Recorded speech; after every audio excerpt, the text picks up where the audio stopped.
Here's a tip for your human anatomy and physiology course, although this is something that you could take into really any of your courses, and that is test analysis. That is how to learn from your mistakes you make on a test or exam. The first step is, of course, realizing that you really need to do it.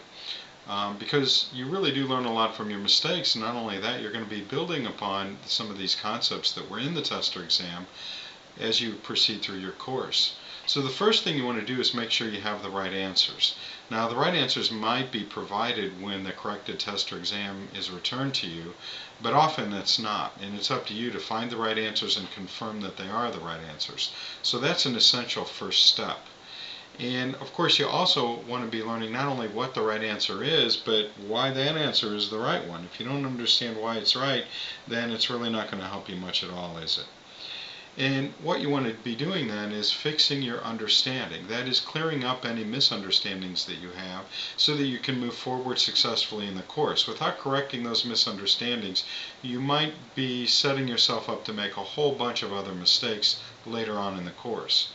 Another thing you want to be doing as you analyze a test or exam is figuring out what bad patterns you might have developed or be developing. And this involves your test-taking skills, an analysis of not only how you did in terms of the content, but how you did in terms of how you take a test. And this is going to help you develop strategies to avoid bad patterns or to fix some already bad patterns that you have. So one of the ways to do a test analysis would be to use a worksheet. And you can make your own worksheet, but if you would like the one that I'm using here, just wait till the end of this little video clip and I'll give you the link to download this particular worksheet.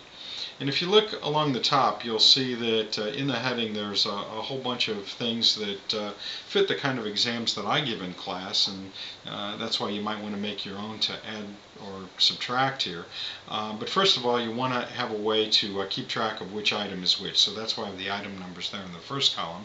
And then you also want to keep track of, well, what concept is it that that particular item was testing you on? And so hence the second column there. Then the third column, well, that's one of the mistakes you could make, is you could have misread the question. Or the next one is maybe if it's a multiple choice that you misread the choices that you were given. In the third one, maybe it's something that you felt that you knew, but you forgot it during the test. So that would show that maybe you're experiencing some test anxiety, and that's something that can be worked on. The next thing is, well, maybe it's not in the notes that you studied. Is it because it wasn't given to you? Is it because you were dozed off during that part of class? Is it because you didn't take notes during that part of class? You didn't think it was important or something? And then the next column is, well, you changed your answer. Maybe it was something that you had right, and then you went back and second-guessed yourself, and maybe you read too much into the question, or you were thinking of the exceptions rather than the general rule, and so you changed your answer to the wrong one. Another possibility is that you just didn't study this topic because you didn't think it was that important. Well, guess again, I guess it was important. And then the next one is wrong order. I love to give put in order questions on my tests and exams, where you're putting anatomical pieces in the order in which they exist in the body, or maybe it's steps of a physiological process you need to get in the right order, or it could just be a question that is based on whether you know the particular order that something comes in.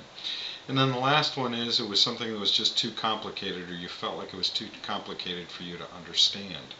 And so what you want to do next then is start filling it out. And you can do this for either every item on the test or just those items you got wrong. That's probably, the first time you do this, that's probably the best way to do it, is just focus on the ones that you got wrong. And so you fill it out, and then you go to the next one you got wrong, and you fill out what you think might be there. And be thoughtful about this, and put a little X there in the columns where you think it is something that you need work. Now what some students do is, instead of just putting a check mark or an X, they actually rate it on a scale of 1 to 4 or 1 to 5, with 5 being the most likely thing, or 1 just being, well, that's kind of a minor element that played in here, so you only put a 1 or a 2 for that one. And so, you go through the whole test and you fill out the columns, and then you want to analyze it. Now this is where it comes into just some simple tallying up of each column, and lo and behold, look at that column there where you had 3 things. So that means, well, maybe you're misreading the choices, and maybe you're just, hitting the first one that looks likely to you, and you don't read the second or third or fourth choice because you think you already got it right, when in fact there might be a better choice embedded there somewhere. So this gives you a hint that you might not have realized that this is a pattern that you're developing on that test. And then look again at that column where it shows the concepts. Look at this topic here, ossification, which is bone formation. It looks like you missed 3 different items on that, so maybe that's telling us that that particular concept is one that you need to review and maybe even get some tutoring or help from your instructor on what's going on with that one. Okay, at the top there's the link that shows you where to get your own test review sheet. Use it as a model if you want, or use it as it is. And there are plenty more study tips and tools for human anatomy and physiology classes at the A&P Student blog at theapstudent.org. Thank you very much.